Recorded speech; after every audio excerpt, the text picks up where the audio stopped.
వాక్యాన్ని ధ్యానం చేద్దాం. అందరం కూడా ఏకాగ్రతతో దేవుని మాటలను ఆలకించాలని, దేవుని మాటలను ఆలకిస్తూ మీ హృదయం అనే సంచిలో వీటిని దాచుకోవాలని ప్రభు పేరిట మనవి చేస్తున్నాను.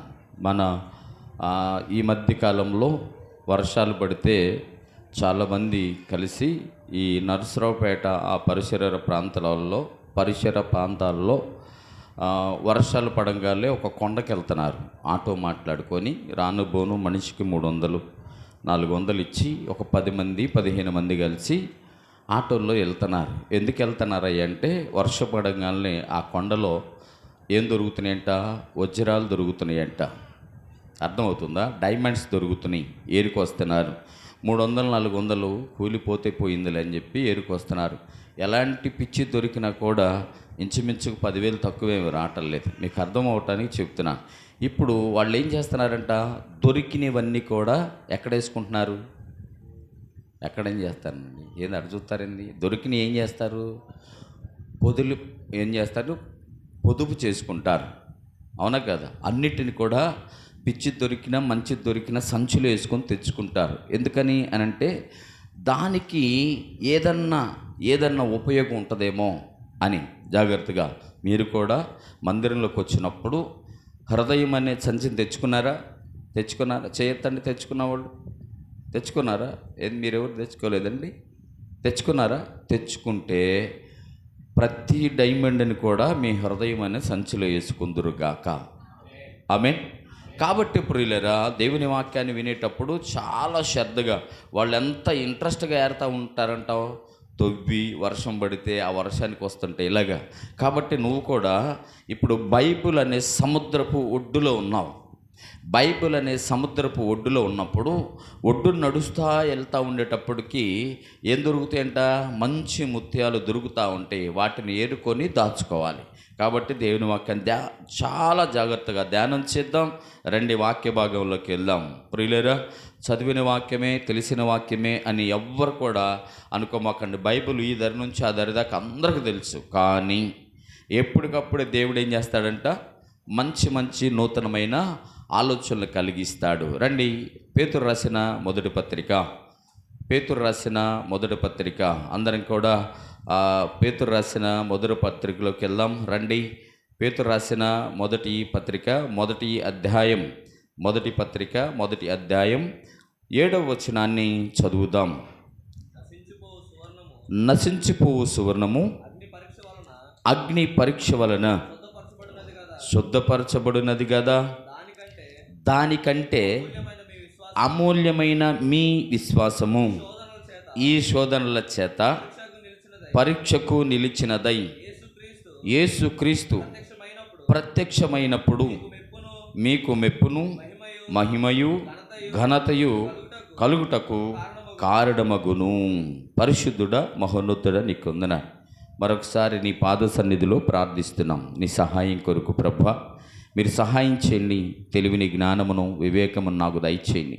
నీ నోటి బూరగా, నీ చేతి ఆయుధంగా నన్ను వాడుకోండి ప్రభా. నన్ను బలపరిచిన కొలది ప్రభా, నీ ప్రజలను బలపరచడానికి సహాయం చేయండి.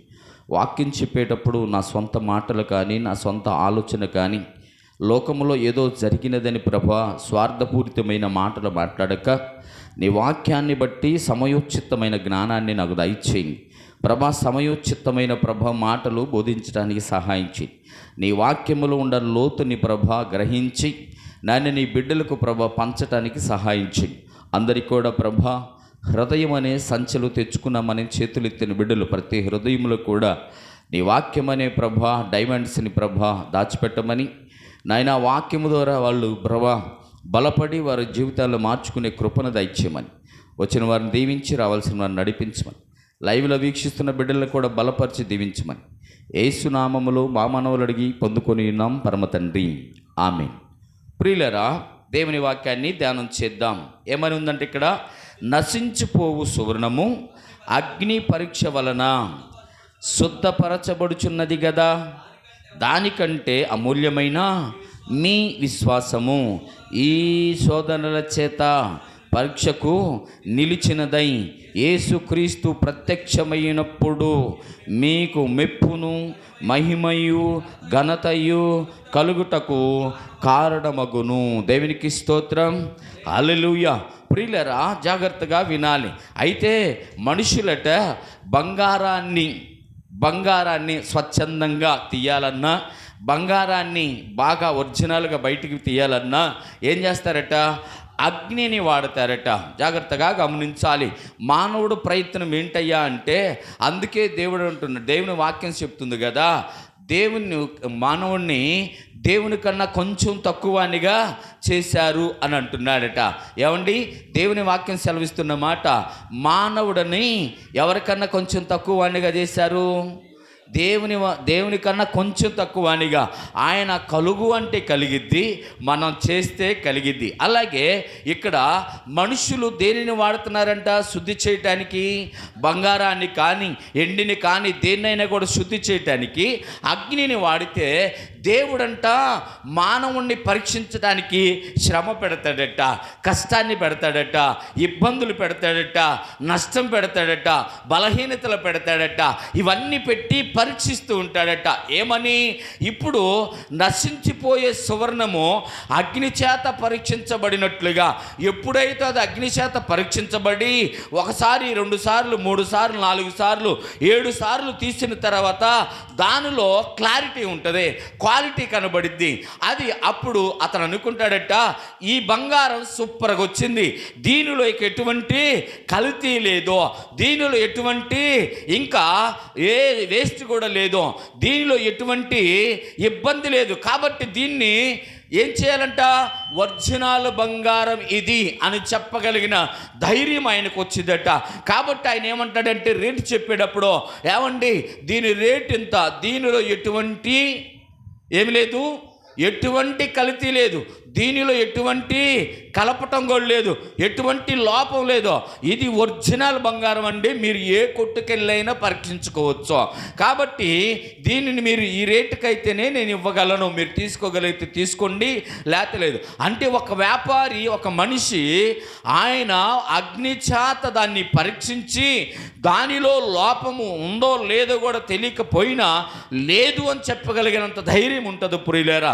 కానీ దేవుని వాక్యం సెలవిస్తుంది కదా, ఏమనంటే మనుష్యుడను ఆయన పరీక్షించేటప్పుడట 1 సారి 2 సార్లు 3 సార్లు 4 సార్లు 5 సార్లు 1 2 శ్రమలు కాదు, పడగలిగినంత, మోయగలిగినంత, అంతేనా కాదా, వార్చగలిగినంత, ఓర్చుకున్నంత. నీవు ఎక్కువ బరువు ఆయన పెట్టడట, నీవెంత మోయగలవో అంత మాత్రమే పెట్టగలట.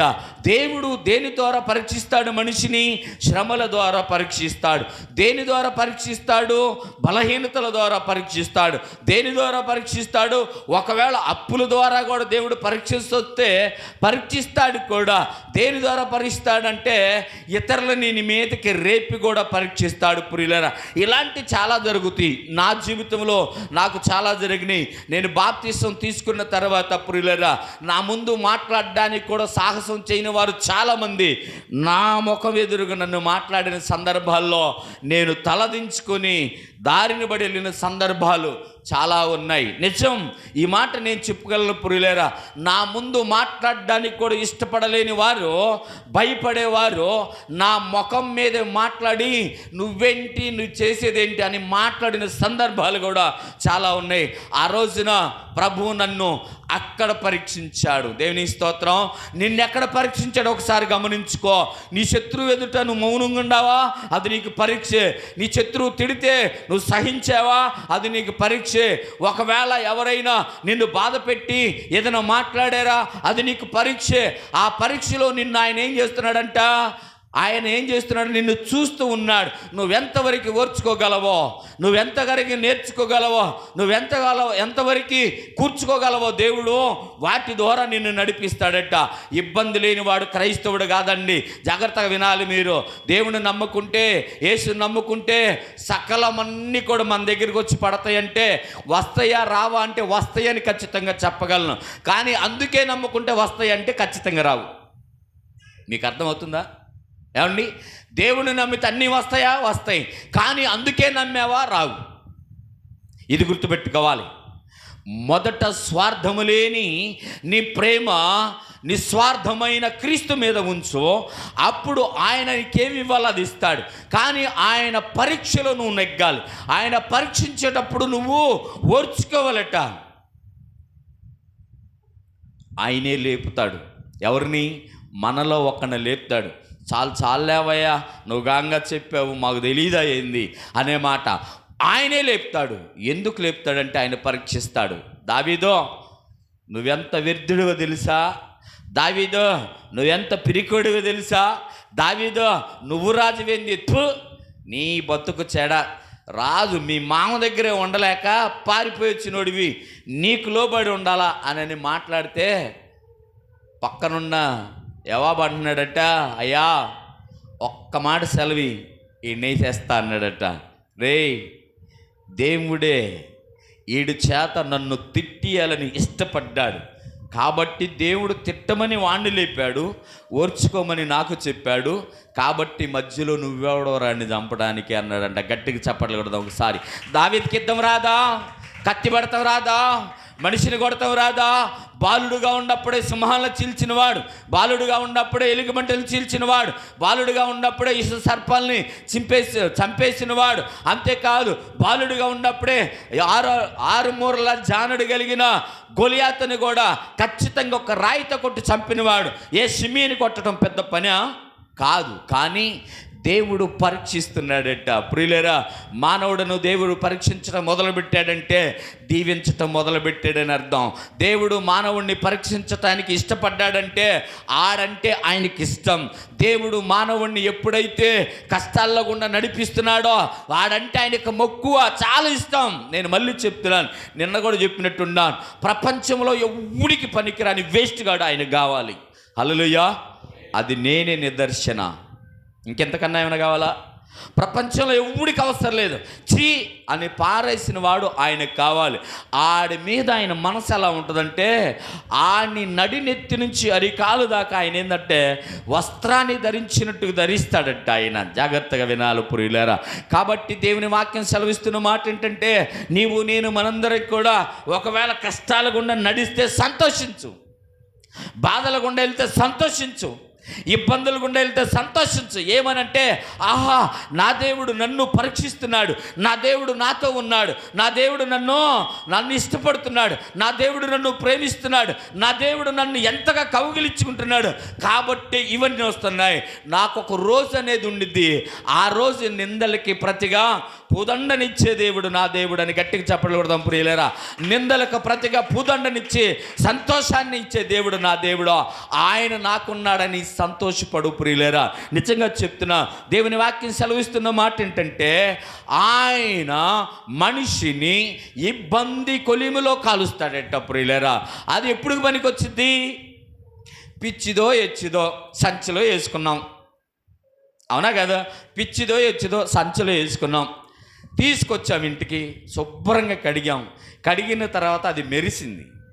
మెరవంగానే అర్రే ఇది పనికిరాదనుకున్నామే, భలే బాగుందా, ఇది సంతోషంగా ఉందా ఇది అని మురిసిపోతాం దాన్ని చూసి. కాబట్టి దేవుని వాక్యము నిన్ను ఎంత శ్రమ పెడితే, చిన్నదైనా పెద్దదైనా మీడియం సైజ్ అయినా ఓర్చుకున్న రోజు దానిని బట్టి సాక్ష్యం, దీనిని బట్టి సాక్ష్యం, దీనిని బట్టి ప్రతిదాన్ని బట్టి నువ్వు సాక్ష్యం చెప్పాల్సిందే దేవుని సన్నిధిలో. ఎందుకంటే ఆయన నిన్ను ఇష్టపడుతున్నాడు కాబట్టి ప్రియులారా. అది ఎప్పుడు పనికి వస్తుందంట? మళ్ళీ ఆయన రాకడొచ్చినప్పుడు, ఆయన ప్రత్యక్షమైనప్పుడు నీకేం కలిగిస్తుంది? అది మెప్పు, ఘనత, మహిమయు. ఏమండి? ఘనతయు, మెప్పును, మహిమయు నీకు ఇవన్నీ కూడా ఎప్పుడంటే నువ్వు ఓర్చుకున్నప్పుడు, యజమానుడు వచ్చినప్పుడు, అవునా కదా, బంగారం అగ్నిలో కాలడానికి ఇష్టపడినప్పుడు యజమానుడు తీసి చూసి సంతోషపడినట్లుగా నీవు కూడా అంతే. ఆ ప్రధాన యజమానుడు వచ్చినప్పుడు, ఆ ప్రధాన కాపరి వచ్చినప్పుడు ఆయన ముందు నువ్వు నిలబడితేనంట నీ శ్రమలన్నీ ఉన్నాయే, ఆ శ్రమలు ఆయన దగ్గర నిలబెడతాయంట. నిన్ను తీసుకెళ్ళి నిలబెడితే ఆ శ్రమ గురించి సాక్ష్యం ఇస్తావు, ఈ శ్రమ గురించి సాక్ష్యం ఇస్తావు, ఈ శ్రమ గురించి సాక్ష్యం ఇస్తావు. నిలబడాలా ఉంటే ఆయన నిన్ను ఇలా కౌగిలించుకుంటాడంట. ఆయన దగ్గర వచ్చే మెప్పిది, గట్టిగా చెప్పట్లు కొడతావా? ఆయన దగ్గర వచ్చే మెప్పి ఏంటంటే, శబాష్రా, నువ్వు శబాష్, ఓర్చుకున్నావు, 10 దినాలు ఓర్చుకున్నావు, అంతము వచ్చే వరకు ఓర్చుకున్నావు, కాబట్టి ఇదిగో దీనికి నీకు ఏమిస్తాను, మెప్పిచ్చాడు, ఘనత ఇచ్చాడు, మహిమ ఇచ్చాడు. జాగ్రత్త ప్రియులేరా, ఈ లోకములో సిరి సంపదల కొరకు నువ్వు ఎప్పుడైతే ఎదురు చూసి పరిగెడతావో, ఈ లోక సంపదకి, పరలోక రాజుకి అవన్నీ కూడా సెట్ అవ్వవు. పరలోకంలో ఉన్న సిరి సంపద వేరు, భూలోకంలో ఉన్న సిరి సంపద వేరు. భూలోకంలో ఉన్న ఎండి బంగారాలు వేరు, పరలోకంలో ఉన్న ఆ బంగారపు వీధులు వేరు. కాబట్టి నీవు బంగారపు వీధుల్లో రాజుతో కలిసి, ఏమండి, బంగారపు వీధుల్లో రాజుతో కలిసి అక్కడ నువ్వు జీవించటానికి ప్రయత్నం చేస్తే నీకొచ్చే కష్టాన్ని నువ్వు దాచుకో. హల్లెలూయా. జాగ్రత్త ప్రియులరా, రండి ఇంకొక మాటను చూద్దాం. దేవుడు ఎలా పరీక్షిస్తాడో, ఎలా ఇష్టపడతాడో చూద్దాం. కీర్తనల గ్రంథము, ఒకసారి కీర్తనల గ్రంథం. ఈరోజు మనం బల్లలో చేయి వేస్తే మనం శ్రేష్ఠులమనో, బల్లలో చేయి వేస్తే పరలోకం వెళ్తామని కాదు, కానీ మనలో ఏముండకూడదంట, కొంచెం కూడా డ్యామేజ్ ఉండకూడదంటండి ప్రియులరా. ఏముండకూడదంట, కొంచెం కూడా డ్యామేజ్ ఉండకూడదని లేఖనాలు చెప్తున్నాయి. చూడండి, కీర్తనల గ్రంథము 66వ కీర్తన 10 నుంచి 12 దాకా చదువుదాం. 10 నుంచి 12 దాకా చదువుదాం. చూద్దాం ఒకసారి. 66వ కీర్తన. దేవా, నీవు మమ్మలను పరిశీలించి ఉన్నావు, వెండిని నిర్మలము చేయు రీతిగా మమ్మను నిర్మలను ఏం చేశాడంట,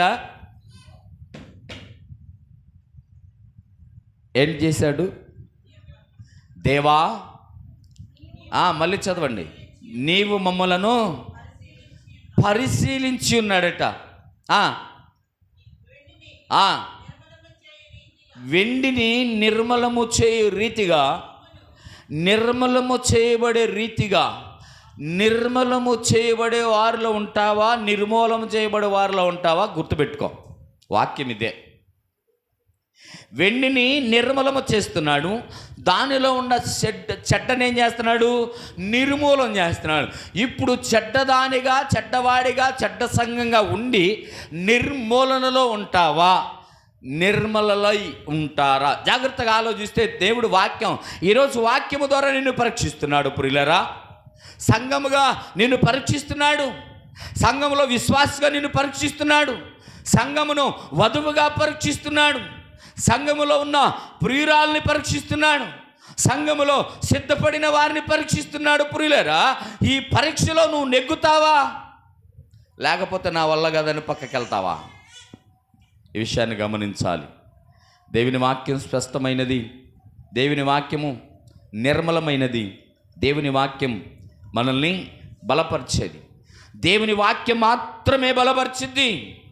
దేవుని వాక్యం తప్ప మరి ఎవరిని బలపరచలేరు, ఎవరు కూడా స్థిరపరచలేరు. కాబట్టి ఇక్కడ ఉంటున్నాడు కదా, ఏమంటున్నాడట? దేవా, నీవు మమ్మలను పరిశీలించి ఉన్నావు.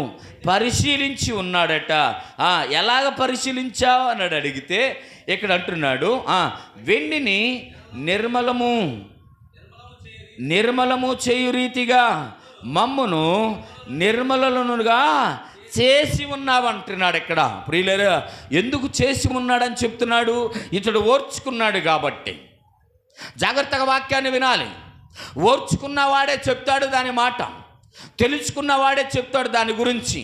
అనుభవంలో నుంచి మాట, ఆవేశంలో నుంచి ఒక మాట, ఆలోచనలో నుంచి ఒక మాట, ఆందోళనలో నుంచి ఒక మాట.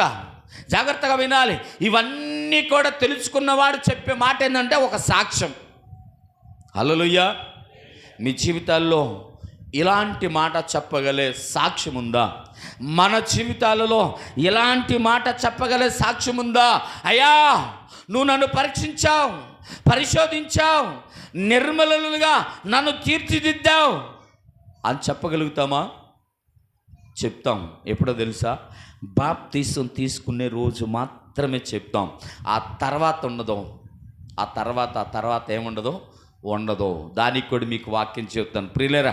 కాబట్టి ఈయనేమంటున్నాడంటే చిన్నప్పటి నుంచి పడి ఉన్నాడు, నేర్చుకొని ఉన్నాడు. ఆయన ఎన్నోసార్లు ఓర్చుకొని ఉన్నాడు. అన్నలు అవమానించారు. తండ్రి పోతే పోయేళ్ళు అనుకున్నాడు. తల్లి చిన్నారి బాలుడైన వాణ్ణి ఒళ్ళో పెట్టుకొని పాలు ఇయ్యాల్సింది పోయి, ఇంటి దగ్గర ఉండి చిన్న చిన్న పని చేసుకొని నాకు తోడుండ్రు అనాల్సింది పోయి, ఆమె కూడా ఆయన వదిలేసింది. పెద్ద అయిన తర్వాత మామ పిల్లనిచ్చి ఆయనమ్మటే పడ్డాడు. భార్య అవమానించింది. అక్కడ ఉన్న సైన్యం కొంతమంది ఆయన ద్వేషించారు, కొంతమంది అయితే రాళ్ళు తీసుకొని కొడదాం అనుకో. ఎలాంటి ఎన్ని చూశాడు దావీదు, అవునా కదా? మన వడివి రావటానికి కారణం వీడే, మన భార్య పిల్లల్ని ఎత్తుకుపోవటానికి కారణం వీడే. కాబట్టి మొదట అసలు ఈయన్ని చంపితే పోయిద్దిరా అని చెప్పేసి దావీదుని చంపటానికి కూడా పక్కనుండవాళ్లే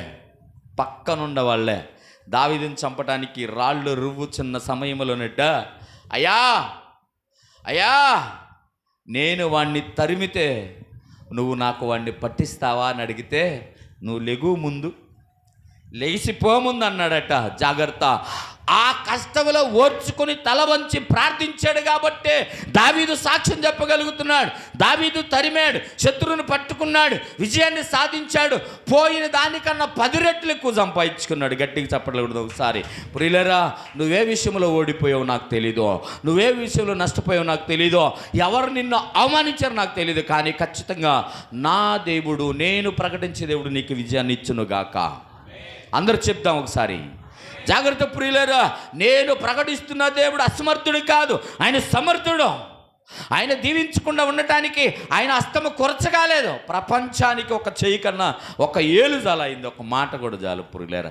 అలాంటి దేవుణ్ణి ప్రకటిస్తూ ఉన్నాను. ఆషామాష కాదు ప్రియులారా.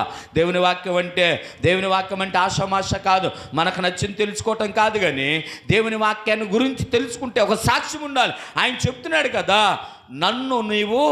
మమ్ములను నీవు నిర్మలులుగా చేశావు తండ్రి అని చెప్తున్నాడు.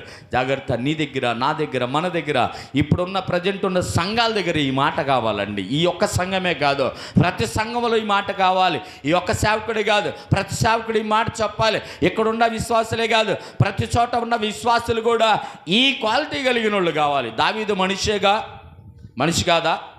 దావీదు మనిషేగా, మనలాంటి వాడేగా. మరి ఆయన ఎందుకు నెగ్గాడు, మనం ఎందుకు నెగ్గలేకపోతున్నాం? జాగ్రత్తగా దేవుని వాక్యాన్ని వినాలి. ఆయన ఎందుకు నిలబడ్డాడు, మనం ఎందుకు నిలబడలేదంటే మన దగ్గర ఓర్పు లేదు. ఒక మాట చదివి మళ్ళీ తర్వాత కీర్తనలకు వద్దాం రండి. మత్తయి సువార్తలో 13వ అధ్యాయం, మత్తయి సువార్త 13వ అధ్యాయం 21వ వచనాన్ని చూద్దాం. మళ్ళీ తర్వాత కీర్తనలకు వద్దాం. ఇది గుర్తుపెట్టుకోవాలి. ఆయన చెప్తున్నాడు కదా, అయితే అతనిలో ఏమి లేనందున, అతనిలో ఏమి లేదట, వేరు లేదంట. లేనందున అతను కొంతకాలం నిలుచును కానీ వాక్యం నిమిత్తము శ్రమైనను హింసైనను కలుగుగానే అభ్యంతరపడును. చూసావా? ఏంటంట, దావీదుకి శ్రమ వచ్చింది, అవునా కదా? నిలబడ్డాడు. తినటానికి ఆహారం లేదు, ఆకులు తిన్నాడో కాయలే తిన్నాడో నిజంగా మనకు తెలియదు. మార్చుకోవడానికి బట్టలు కూడా లేవు, అదే బట్టల మీద ఉన్నాడు. ఎందుకున్నాడు? ఎలా ఉంటాడండి అన్ని సంవత్సరాలు అంటే దీనికి కూడా చెప్పగలను నేను. ఇశ్రాయేలు 40 సంవత్సరాలు అరణ్యంలో నడిచారు. బట్టలు మార్చుకున్నవాడు ఉన్నాడా? చెప్పులు వేసుకున్నవాడు ఉన్నాడా? జాగ్రత్తగా వినాలి. 40 సంవత్సరాలు నడిస్తేనంట బట్ట ఒంటి మీద మాయలేదంట, కాళ్ళు వాయలేదంట. అరగంట కూర్చుంటే, గంట కూర్చుంటే, రోజంతా నిలబడితే మనం కాళ్ళు వాస్తాయి, ఒళ్ళు వాసిద్ది, అన్నీ వస్తాయి. ఎందుకని అని అంటే ఏరు లేనందువలన. హల్లెలూయా. ఏమి లేదు వాడికి. ఇప్పుడు మనలో ఏమి లేదంటారు, ఉందా లేదా? లేదా? అయితే ఇప్పుడు ఏం చేయాలి మరి? ఏరు లేనప్పుడు ఏరు ఉండేలాగా, ఏరు భూమిలో తన్నేలాగా ఆ మొక్క సంపాదించుకోవాలి. నీవు కూడా భక్తిలో ఏరు లేకపోతే, ప్రార్థనలో ఏరు లేకపోతే సంపాదించుకో. ఏరు లేని చెట్టు ఎండిపోయిందండి. ఏరు లేకపోతే ఎంతలా చెట్టు అయినా సరే ఎండిపోద్ది. అరే రే ఎంత పెద్ద చెట్టు ఎండిపోయిందండి అంటాం.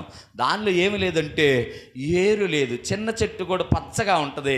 ఎందుకయ్యా అంటే దానిలో ఏరు సమృద్ధిగా నీరుని అందిస్తుందంట. వాక్యం అనే నీరు, వాక్యం అనే నీరు నీ బ్రతుకులో లేకపోతే నువ్వు ఎంత అందగాడివైనా ఎండిపోయిందంటే, నువ్వెంత ఆస్తిపరుడువైనా ఎండిపోయినట్టే, నువ్వెంత అందగాడివైనా ధనవంతుడివైనా ఎండిపోయినట్టే. జాగ్రత్తగా వాక్యాన్ని వింటే ఏరుండాలట. వినటానికి వాక్యం వింటారట. నాతో పాటు బాప్తీసాలు తీసుకున్న వాళ్ళు కొంతమంది ఉన్నారు. నాతో పాటు తీసుకున్న వాళ్ళు ఇప్పుడు యథావిధిగా తాగి తిరుగుతున్నారు. నాతో పాటు బాప్తీసం తీసుకున్న వాళ్ళు తాగి తిరుగుతూ తగాదలాడుతూ అన్నీ కూడా చేస్తారు. నేను వాళ్ళు చూసినప్పుడల్లా అంతకుముందు అనుకునేవాడిని చాలాసార్లు. ఏమనంటే పిడపరు చర్చి కట్టేటప్పుడు అనుకునేవాడిని, ఏమని, ఆయన తాగట్లేదా, ఈయన తాగట్లేదా, వీళ్ళు తిరగట్లేదా, ఇంకెందుకు నాకు కూడా, నేను కూడా ఇది వదిలేసి తిరుగుతా అంటే, ప్రభు మాట, నిన్ను నేను ఏర్పాటు చేసుకున్నా. హల్లెలూయా. కాబట్టే ఆయనలో ఏరు తన్నడానికి అవకాశం ఇచ్చాడు.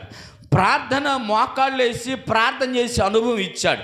ఆ ప్రార్థనలో ఏరుని సంపాదించుకొని ఆయనతో పాటు నేను నడవటానికి ఇష్టపడ్డాను కాబట్టే ఎండిపోయిన చెట్టెళ్ళే లేకుండా అనేక మంది, అనగా అనేక ఫలాల్ని ఫలించే చెట్టెళ్ళే నా మటుకు నేను చాలామంది ఆత్మలను సంపాదించుకున్నా. హల్లెలూయా. దేవుని వాక్యాన్ని వినండి మీరు ప్రియులారా. ఏంటంట, నా మట్టుకు నేను చాలా ఫలాలు ఫలించాను. నేను క్రీస్తులో ఏరు తన్నిన వాడినై ఉన్నాను కాబట్టే మందిరాలు కట్టాను, కాబట్టే ఆత్మలు సంపాదించుకున్నాను, కాబట్టే ఈరోజు వాక్యాన్ని చదవడానికి ఇక్కడ నిలబడి ఉన్నాను. జాగ్రత్త ప్రియులారా.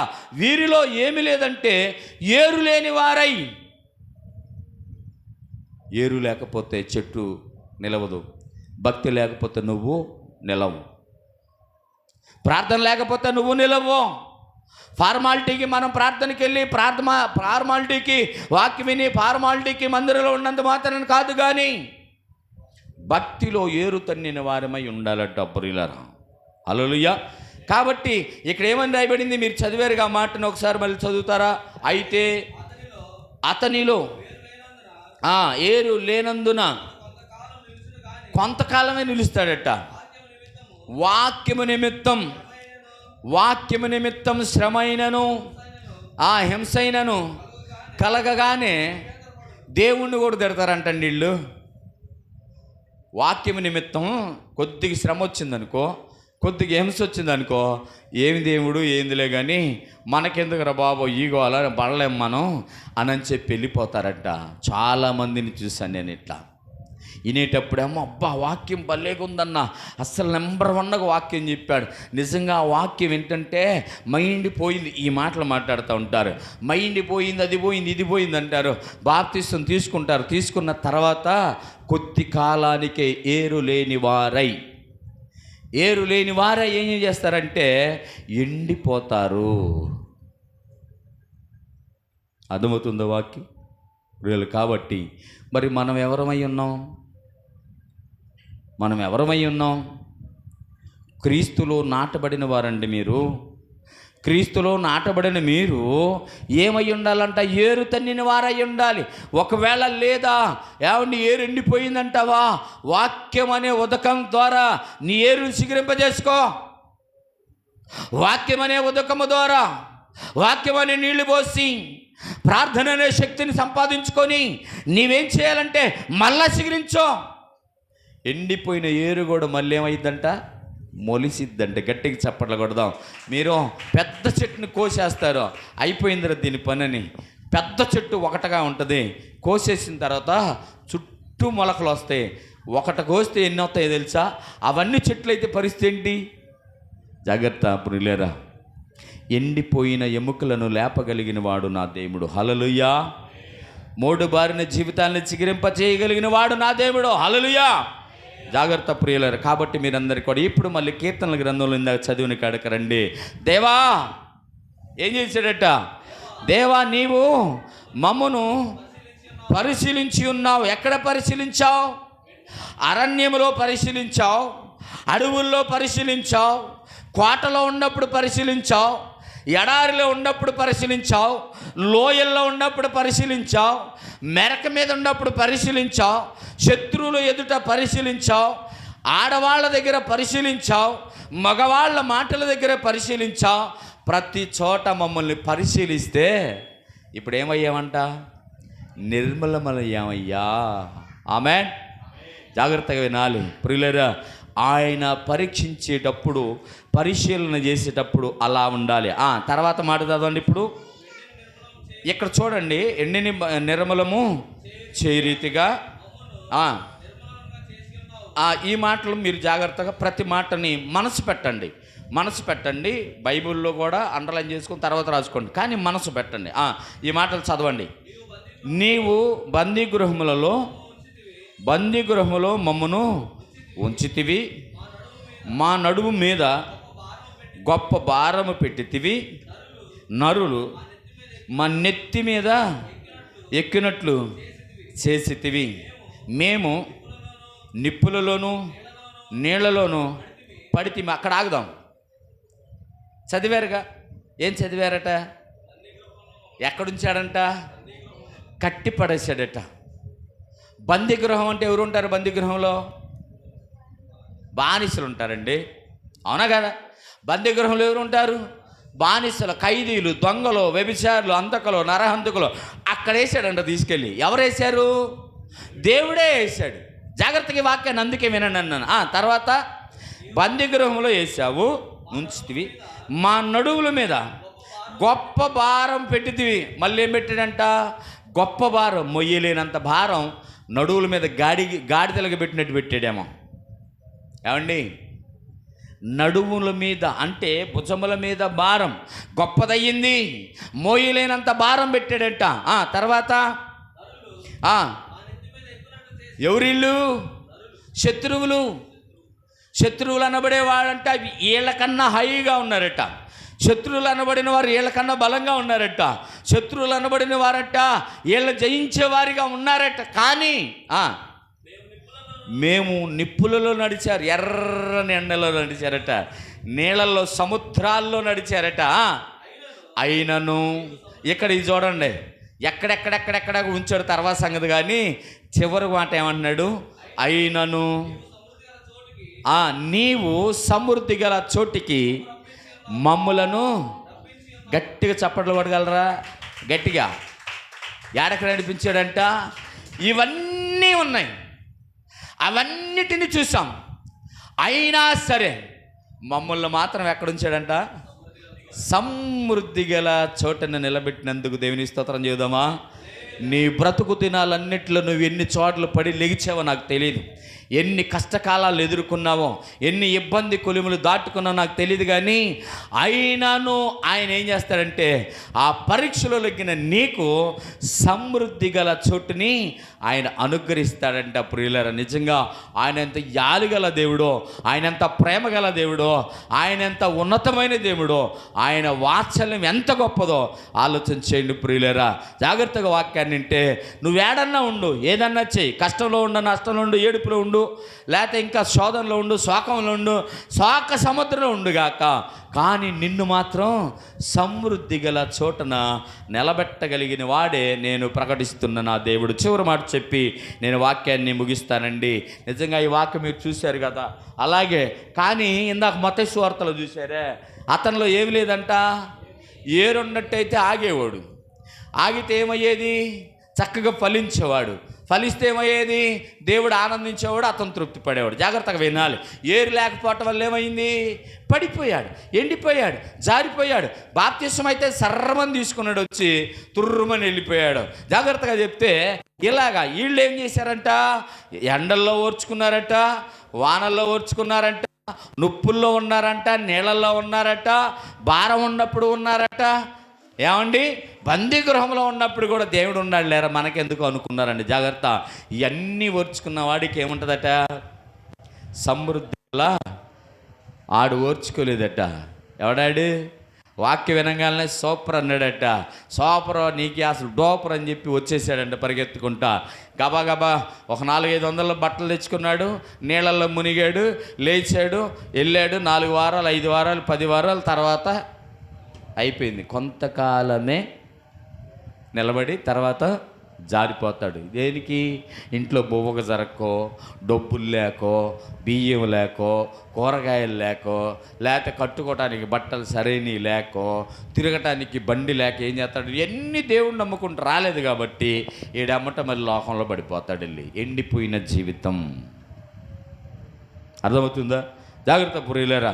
అందుకని దీనిలో ఓర్చుకున్నారు, సమృద్ధి వచ్చింది. దానిలో ఓర్చుకోలేకపోయాడు, సమృద్ధి లేదు కదా, ఉన్నది కూడా పోయింది. చివరి మాట చెప్పి నేను ముగిస్తాను రండి పురీలేరా. చివరి మాట చెప్పి నేను ముగిస్తాను. వాక్యంలోకి వెళ్దాం రండి. చివరి మాట హెబ్రీయులకు రాసిన పత్రిక 10వ అధ్యాయం 39వ వచనంలో చిన్న మాట చదివించి ముగిస్తాను రండి. హెబ్రీయులకు రాసిన పత్రిక 10వ అధ్యాయం 39వ వచనం. అయితే మనము నశించుటకు ఎన్నుక తీయవారము కాము, కానీ ఆత్మను రక్షించుకొనుటకు విశ్వాసము కలిగిన వారమై ఉన్నాము. జాగ్రత్త. ఈ మాట మీకు ఏమర్థమైంది? ఏమండి అందరూ తలలో ఉంచారు. ఒకసారి పైకి లేపుతారా? అయిపోయింది. కష్టపడమాకండి. చెప్పండి, దీనిలో ఏం మాట్లాడుతున్నాడు? నశించటానికి వెనకాడేవాళ్ళం కాదు, కానీ ఆత్మను రక్షించటానికే నశించటానికి కూడా ఇష్టపడుతున్నారట. ఏమండి, దేవుని వాక్యం ఏం చెప్తుంది? ఆత్మను రక్షించుకోవడానికి ఇక్కడ నశించడానికి ఇష్టపడుతున్నాం. ఒకవేళ ఇక్కడ నశించడానికి ఇష్టపడకపోతే అక్కడ నశించిపోతాం. మీకు అర్థమవుతుందో లేదో? ఇక్కడ కష్టపడకపోతే కష్టపడే రోజులు ఉన్నాయి. ఇక్కడ కష్టపడే రోజులు కొన్ని, అక్కడ తరతరాలు కష్టపడాలి. తరతరాలు కష్టపడాలి, యుగ యుగాలు కష్టపడాలి. ఏది బెటర్ కోరుకో. సంఘమా, దేవుడు నీతో మాట్లాడుతున్నాడు కదా. సమాజమా, దేవుడు నీతో మాట్లాడుతున్నాడు కదా. లైవ్లో వీక్షిస్తున్న వారులారా, దేవుడు నీతో మాట్లాడుతున్నాడు కదా. దేవుని వాక్యం మాట్లాడుచున్న మాట ఏంటంటే, ఇక్కడ కష్టపడితే అది కొన్నాళ్ళే. అది రోజా, 2 రోజులా, 40 రోజులా, లేకపోతే 40 సంవత్సరాల రోజులే. కానీ యుగ యుగాలు ఉండాల్సిన స్థలం, అక్కడికి వెళ్ళిన తర్వాత నేను నశించిపోతానంటే పనికి మాలిన ఏరు లేని చెట్టు వలె ఉంటావు. దేవుని వాక్యం సెలవిస్తుంది కదా. నువ్వు ఇక్కడే సరి చేసుకో, నువ్వు ఇక్కడే సర్దుకో, నువ్వు ఇక్కడే సిద్ధపడిండో. పిలిస్తే పలకాల. ఆమేనానండి. ఏం చేయాలా? సిద్ధపడి ఉండాలా. పిలిస్తే పలకాలా, వస్తే వెళ్ళిపోవాలా. ఆదాముకులాగా అవ్వలాగా చెట్టు చాటును దాక్కున్నాం అనుకో. ఏమండి, అయా నీ స్వరం విన్నా ఆ చెట్టు చాటును దాక్కున్నా. ఎందుకు దాక్కున్నావు అంటే పాపం చేశాడు కాబట్టి. రేపు ఆయన వచ్చినప్పుడు మనలో ఎవడైనా సరే మనలో నాతో సహా ఎవడైనా సరే గోడ వెనక మొదలు దాక్కున్నానయ్యా అంటే నీ అంత దరిద్రుడు ఉండేవాడు లేడిక. ఇది సంఘమైనా సరే, ఎత్తబడే సంఘాల్లో ఈ సంఘం లేకపోతే దరిద్రపు సంఘం. ఇష్టపడే సంఘంలో ఈ సంఘం లేకపోతే దరిద్రపు సంఘం. ప్రేమించే సంఘాల్లో ఈ సంఘం లేకపోతే దరిద్రమే. జాగ్రత్త, సరి చేసుకో. ఈ రోజు నుంచి శిలుండొచ్చు, శిల్పంగా మార్చబడకపోతే శిలు ఉండొచ్చు, శిల్పముగా మార్చబడకపోతే దాన్ని ఎవడన్నా పూజిస్తాడా? తీసుకెళ్ళి చూస్తాడా? వావ్ అని అంటాడా? అనడు. ఆ శిలి దేనికి గురి అవ్వాలా? సుత్తి దెబ్బలకి, ఉలి దెబ్బలకి, చెక్కేటప్పుడు బాడిసి దెబ్బలకి చిత్తపడితే అది ఓర్చుకుంటే శిల్పంగా మార్చబడిద్ది, చూడముచ్చటగా ఉండింది. నువ్వు నేను కూడా, మనం కూడా దేవుని వాక్యం వింటూ దేవుని వాక్యాన్ని మర్చిపోయి బతికితే వ్యర్థమండి. దేవుని వాక్యాన్ని మనసులో ధ్యానం చేసుకుంటూ ఉంటే అది మన జీవితాలకి మంచి ఘనత, మెప్పు, మహిమను కలుగజేసేది. చిన్న చిన్న శ్రమలు దేవుండి ఈ లోకంలో రాకున్నట్టుంటాయండి. రాకుండా ఎలా ఉంటాయి? మీరు అనుకోవచ్చు, పాస్టర్ గారండి మీరు అట్లాగే చెప్తారులే, మా శ్రమలో మా కష్టాలు మీకేం తెలుసు అంటే, వాస్తవంగా మీకన్నా ఎక్కువ శ్రమ పడేది నేనే, మీకన్నా ఎక్కువ కష్టపడేది నేనే, మీకన్నా ఎక్కువ బాధపడేది నేనే. మీరు మీ ఒక్కళ్ళ గురించే బాధపడాలి, నేను మీ అందరి గురించి బాధపడాలి. ఇలా ఎన్ని సంఘాలు ఉంటే అన్ని సంఘాలు, లోకంలో ఎవడైతే నాకు కళ్ళకు కనపడతాడో ఆడి గురించి బాధపడాలి. ఏ అమ్మ అయితే నాకు కనపడి ఎక్కడ తేడాగా ఉండిద్దో ఆమె గురించి నేను బాధపడాలి. ఏ అంబులెన్స్ వెళ్తుంటే అక్కడ నేను బాధపడాలి. ఎవరి బండి మీద నుంచి పడితే అక్కడ నేను బాధపడాలి. ఎవరు ఆకలి కవితే అక్కడ నేను బాధపడాలి. ఈ బాధలన్నిటికన్నా మీ బాధలు ఏమైనా గొప్పయా? జాగ్రత్త పురిలేరా. ఇది వాక్యం. ఓర్చుకో, ఖచ్చితంగా దేవుడు కార్యం చేస్తాడు. ఎవరికన్నా ధనవంతులు వండి మేము, ఎవరికన్నా బలవంతులు వండి మేము, ఎవరికన్నా అందగాళ్ళ వండి మేము, కానీ నమ్ముటలో దేవుణ్ణి మాత్రం అంతగా నమ్ముతా నేను. హల్లెలూయా. ఏదొచ్చినా సరే నేను అసలు భయపడేది లేదు, జంకేదే లేదు. ఈ విషయంలో మాత్రం అసలు ఈ విషయంలో మాత్రం అసలు ఖచ్చితంగా ఉంటుంది. దేవుని విషయంలో, ఇంకే విషయంలో అంటే నేను ఉండలేకపోవచ్చు, కానీ దేవుణ్ణి నమ్మే విషయంలో, దేవుణ్ణి ప్రకటించే విషయంలో, దేవుణ్ణి విశ్వసించే విషయంలో ఎక్కడ కూడా రవ్వంత కూడా నేను ఇంతవరకు నాకు తెలిసి అనుకున్న సందర్భాలు తీసి పక్కన పెడితే, అనుకున్న సందర్భాలు ఎప్పుడో పక్కన పెడితే, తెలిసిన తర్వాత నా దేవుడు ఎటు నడిపించినా సమృద్ధి గల స్థలానికి నడిపిస్తాడు. సమృద్ధి గల స్థలం అంటే ఈ లోకం అని నేను అనుకోవట్లేదు. పరలోకంలో నాకు సమృద్ధి కలిగిన ధనం ఉన్నది, అది నాదే. మీది కాదా? మనదే. ఆమేన్. గుర్తుపెట్టుకోండి, వాక్యం ద్వారా మీరందరూ కూడా పొదుపు చేయబడినట్లుగా, జాగ్రత్త చేయబడినట్టుగా, ఇంకా మీలో ఉన్న ఆ అడవి గులాబీ స్వభావాన్ని మార్చుకొని మంచి గులాబీలాగా మారితే మంచిది. అది దేవుని తోటలో ఉంటుంది, దేవుని వనములో ఉంటుంది, దేవుని రాజ్యంలో ఉంటాం. మనందరం కూడా అలాగ ఉండటానికి ప్రయత్నం చేద్దాం. ఎక్కడన్నా నడవచ్చు, అడవిలో నడువు, నీళ్ళలో నడువు, నుప్పులో నడువు, ఎక్కడన్నా నడువు. ఏడ నడిచినా నడిపించేది మన ప్రభువే. కాబట్టి మనల్ని రక్షించేది కూడా ఆయన మీద నిభారం వేసి నడువు.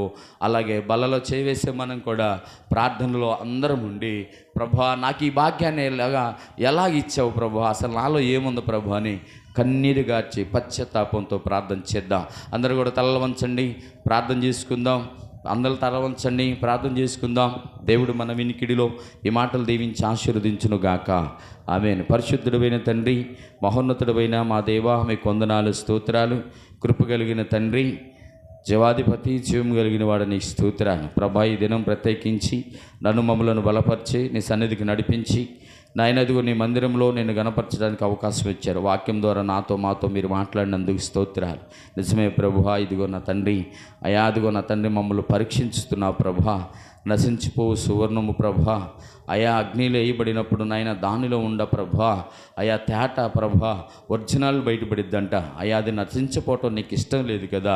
అలాగే ప్రభా, మేము కూడా నశించటం నీకు ఇష్టం లేదు. కాబట్టే ప్రభా, మమ్మలను నీ వాక్యం అనే కొలిమిలో కాలుస్తున్నావు, నీ వాక్యం అనే ప్రభా అగ్నిలో కాలుస్తున్నావు స్వామి. కాబట్టి నీ వాక్యంలో కాలబడిన మేము, నీ కొలిమిలో కాలబడిన మేము నాయన శ్రేష్టమైన వారిగా నాయన నిర్మలులుగా ప్రభా ఉండడానికి సహాయం చేయండి. శబ్దాంతరాల ద్వారా వింటున్న బిడ్డలు కూడా ప్రభా దీవించి ఆశీర్వదించండి.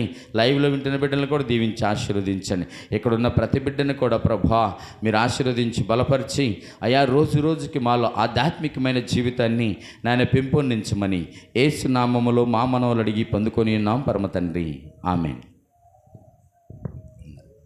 అందరికీ వందనాలు.